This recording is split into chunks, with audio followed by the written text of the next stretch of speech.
Dalam ilmu hakikat disebut titik noda hitam. Hati ini awalnya bersih. Lalu kita pahami anak lahir dalam keadaan suci. Tidak ada noda sama sekali. Mulai akil balik dia tinggalkan sholat 1 titik. Mulai dia mencuri barang temannya 2 titik.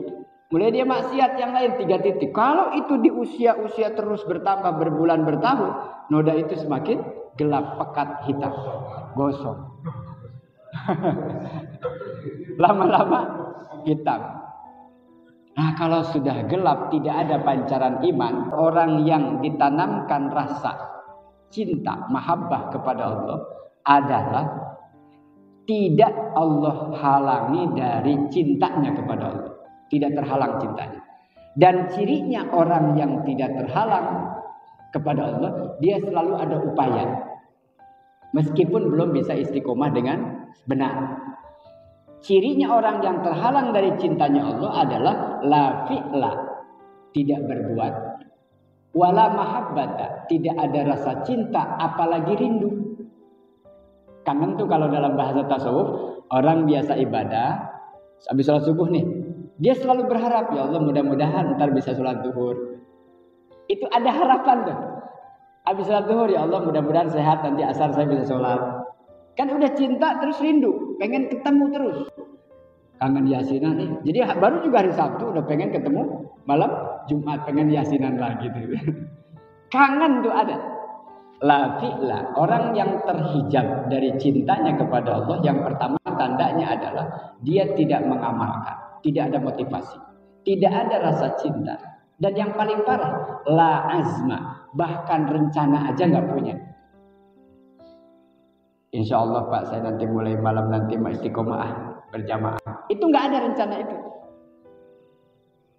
Insya Allah mulai hari ini saya istiqomah zikir. Itu nggak ada. Ketika ibadah, ketika kaitan dengan kewajiban itu jawabannya ya gimana entar. Kalau hidayah datang baru saya sholat.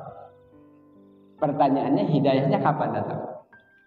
Nanti saya istiqomah ibadah kalau ada hidayah. Saya berharap kepada siapapun jamaah yang saya sampaikan dalam pengajian, siapapun dimanapun, kalaupun belum bisa melaksanakan satu amalan, punya rencana. Pak, malam Sabtu ini saya nggak bisa ngaji. Insya Allah Sabtu depan. Ternyata malam Sabtu depan ada halangan. Insya Allah Sabtu depan. Tapi kan nggak mungkin semua Sabtu nggak bisa. Kan nggak mungkin ya. Pak, malam Jumat ini saya nggak bisa ikut yasinan.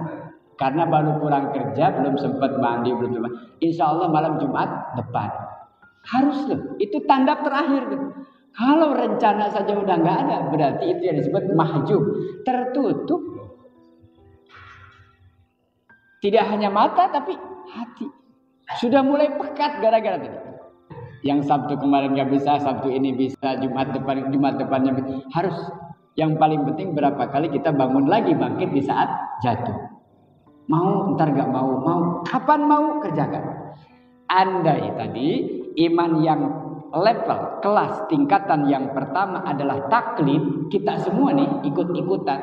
Bapak ikut guru, saya ikut guru, semua ikut guru, udah ikut-ikutan aja, nggak ngerti saya. Sah nggak? Sah. Diterima nggak imannya? Diterima. Apa salah satu contoh kita optimis? Setiap yang meninggal kaum muslimin diumumkan pasti inna lillahi wa inna ilaihi raji'un. Apa doanya? Semoga iman Islam diterima. Padahal kita tahu mungkin dia nggak sholat, dia nggak puasa, tapi doanya itu kan.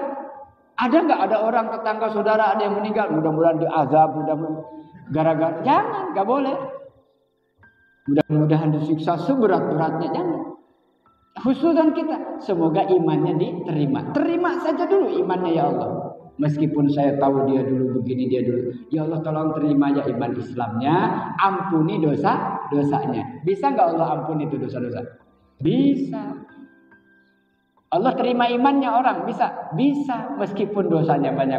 Nah kita jangan kemudian apa istilahnya ada rasa bahwa saya merasa beriman, dia tidak. Sehingga doanya malah yang buruk. Jangan. Semua yang meninggal kaum muslimin pasti innalillah dan didoakan iman Islam diterima. Terima saja dulu. Ini dalilnya. Nah, kalau bicara dalil, ini dalilnya. Bahwa iman yang pertama tingkatannya adalah iman taklid, adalah orang yang menetapi menjalankan Islam berdasarkan apa kata orang, meskipun dia tidak tahu dalilnya, tidak tahu hukumnya, tidak tahu dasarnya dari mana, pokoknya dia jalankan. Puasa mah puasa, kenapa? Oh, muslim wajib puasa, wajib. Emang ada di Quran? Ada. Surat apa? Pokoknya Al-Quran aja lah pokoknya. Kata saya juga katanya Pak Ustaz, katanya pokoknya nggak tahu. Dijalankan tapi nih. Terus kemudian sedikit-sedikit tahu apa itu ayat Quran tentang sholat, apa hadis dalilnya, apa ayatnya tentang puasa. Lama-lama ingat apa. Kalau udah musim puasa nanti ayatnya ya ayyuhalladzina amanu kutiba alaikumusiyam kama, itu puasa dalilnya. Minimal lah. Kalau haji apa dalilnya? Katanya wajib.